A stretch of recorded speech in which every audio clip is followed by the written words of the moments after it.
Everyone's favorite Patrick Bateman cosplayer has decided to go out and launch himself a podcast. And he's really been belting them out lately, belting them out so fast. In fact, I think it would be easy to forget the fact that he is, in fact, the governor of the massive state of California, the active current governor of the massive state of California, the active governor of the massive state of California, which is currently rebuilding itself very slowly and in under arduous circumstance and regulation uh, as we speak. And he doesn't seem phased by it. Uh, just an absolute. So at first, I couldn't figure out what he was doing. What was the play? And we have an article here which suggests something about what the common sort of accepted principle is and why Gavin Newsom is doing what he's doing. But I have a different opinion on my part. In fact, it's kind of the opposite opinion from what it is that is generally accepted. But we have an article titled Gavin Newsom Draws Democratic Ire for Hosting Steve Bannon on His Podcast, subtitled, I can't speak, I don't think we should give him oxygen on any platform ever anywhere, which sounds kind of violent. Kentucky Governor Andy Beshear says from The Guardian, and the article itself reads as such. One potential future Democratic presidential candidate hit out at another on Thursday as Andy Beshear, the governor of Kentucky, criticized Gavin Newsom, the governor of California, for welcoming far-right provocateur Steve Bannon on his podcast. I think that Governor Newsom bringing on different voices is great. So that's the sort of the what you will always hear before a but is a little bit of praise. I think that Governor Newsom bringing on other voices is great, but, and this is to say, but I should be the one who approves who it is that Gavin Newsom talks to in the public. We shouldn't be afraid to talk and to debate just about anyone, Beshear said at the House Democrat retreat in Virginia. But Steve Bannon, there it is, espouses hatred and anger and even at some points violence, and I don't think we should give him oxygen on any platform ever anywhere. Now, I'm going to be 100% transparent with you. I've never listened to Steve Bannon. I don't know how accurate this is. I have heard clips from Steve Bannon, but I've never seen a full-length interview. I have never seen Steve Bannon flesh out any of his points. I've never seen him call to violence. And I think that what we are probably getting here, and 100% I could be wrong, but I think probably what we're getting here is another, and I don't consider myself a Republican, but another wild left-winger who is suggesting that anything they don't like is violence. Probably that's what's going on here. Bannon was Donald Trump's campaign chair in 2016 and White House strategist and chief White House strategist in 2017, a role he lost amid controversy over his far-right views.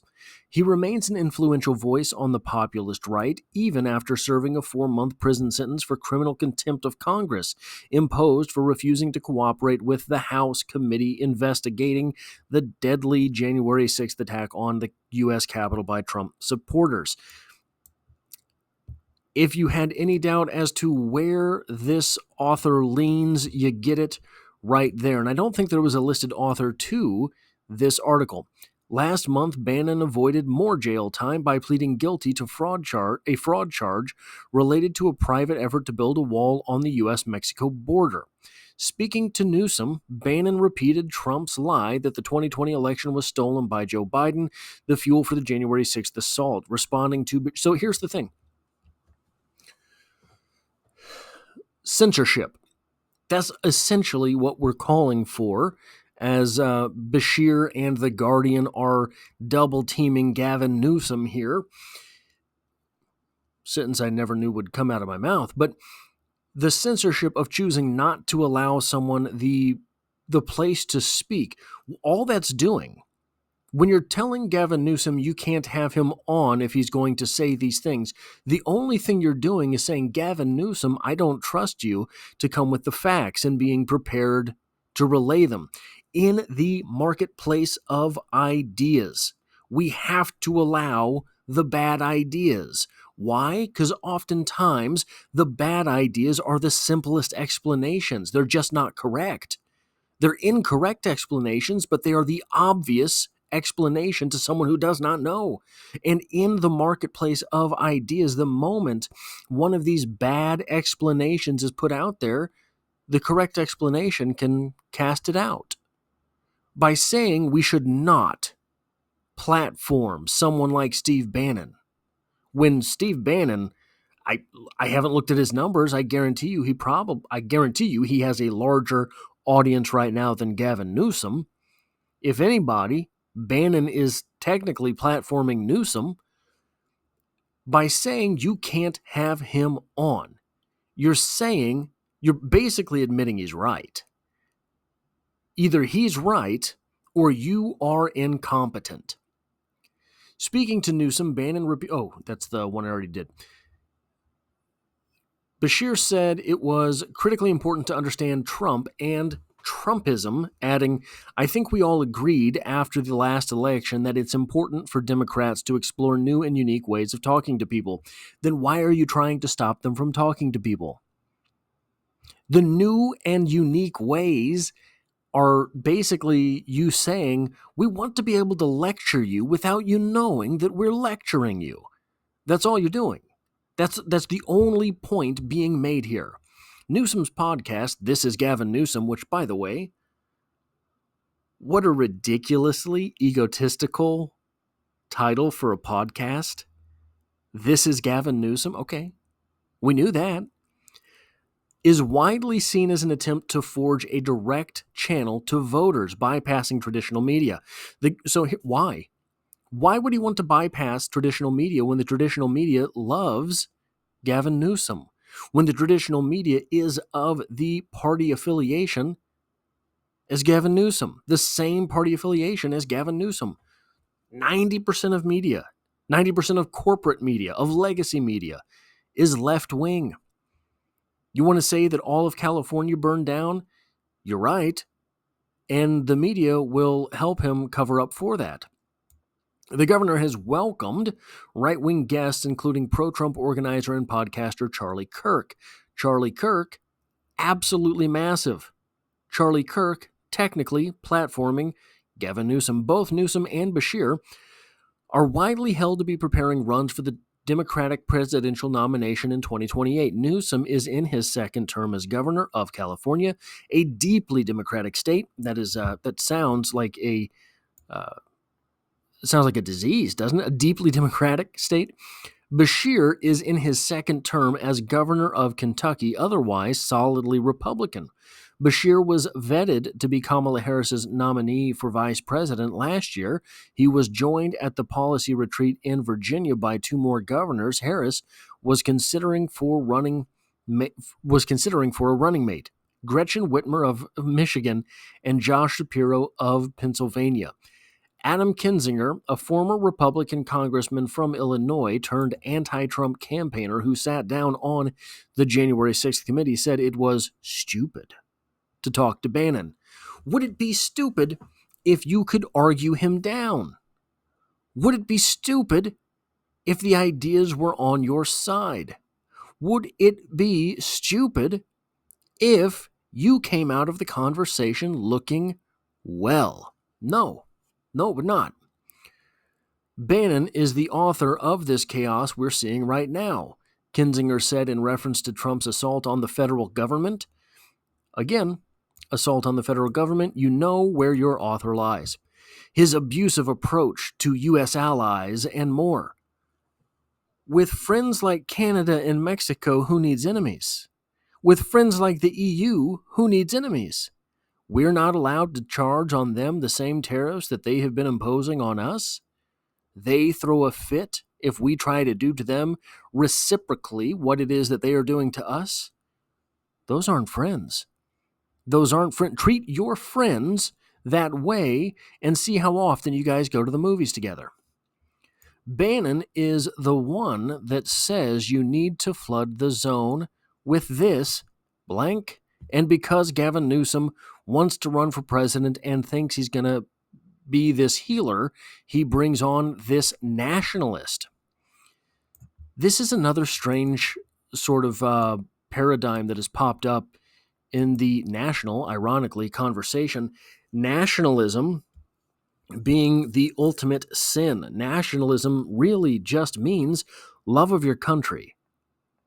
That's why when Donald Trump imposes tariffs on Canada and says, we'll take them off, you just have to take off your tariffs from us, the left wing is decrying that this is something absolutely abominable. Why? This is for the United States of America. When was the last time someone from the left did something for the United States of America? I do not consider myself a right-winger. I do not consider myself a Republican, but to see this, and this is something to which my eyes have been opened over the last couple of years. When was the last time someone on the left side of things got a win for the country? Kinzinger added later. Was he just so angry he had to keep returning to this conversation? I am in shock at the stupidity of Newsom inviting Steve Bannon on his podcast. Many of us on the right sacrificed careers to fight Bannon, and Newsom is trying to make a career and a presidential run by building him up. Shut up, Adam Kinzinger, you fool. I think he's wrong about everything there. I don't think Gavin Newsom is gearing up for some type of presidential run.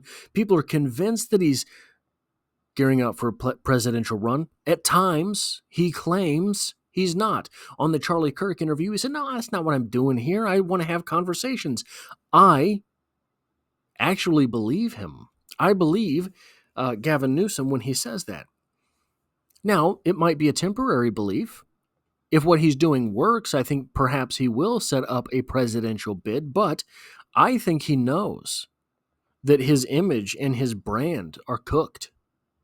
Absolutely toast, just like the state of California. The wildfires, the homelessness, the crime rates, everything that seems to go wrong in that state and prevents California from being the state that it once was. It's all his fault. It's all happened on his watch. Why then do I think it is that Gavin Newsom is doing what he's doing? Well, I think we have to look no further than the stuff that his party itself talks about, cries about, whines about on a daily basis. Ever since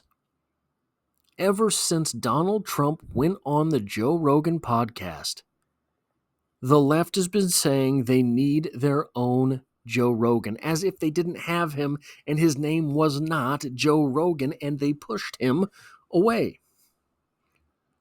Now, the answer wouldn't have to be to have your own Joe Rogan if you could go on Joe Rogan.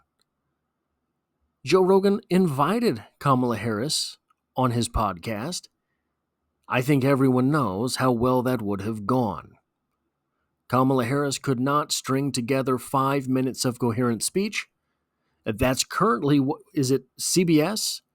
Is it CBS that did the interview with Kamala Harris that they edited to make her look competent, and now they are facing a $20 billion lawsuit?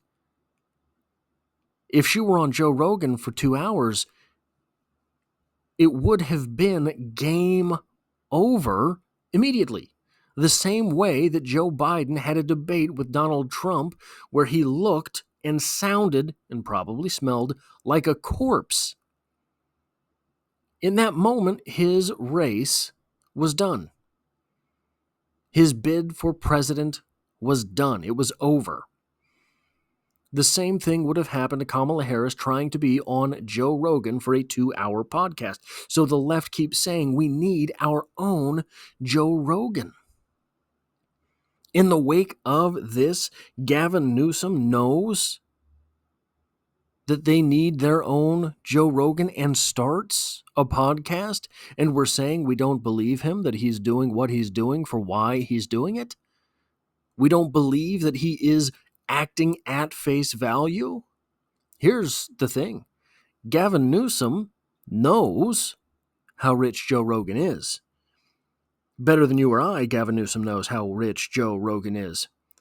This past election proved Joe Rogan is more influential than any politician other than a popular president. Joe Rogan's sway in this past presidential election was massive. The only person that could have turned more eyes was a popular president, not a vice president, not a governor of any state, not a senator, not a congressperson. None of these positions garnered as much attention as Joe Rogan. Joe Rogan had Donald Trump on and humanized him in ways that tore down instantly for millions of people the years of baggage that had been piled on Donald Trump by the legacy media. In 1, 2, 3 hour interview, I don't remember how long it was, maybe it was just an hour, he destroyed all of their work. Donald Trump was on, he seemed like a nice guy, he was relatable, he had his own interests, he was able to carry conversation. This destroyed years of what the entire legacy media apparatus had built up around the man that was Donald Trump, the big, mean orange man. Gavin Newsom, in my opinion, is clawing for power from this. Power and money, but not through office, through a podcast.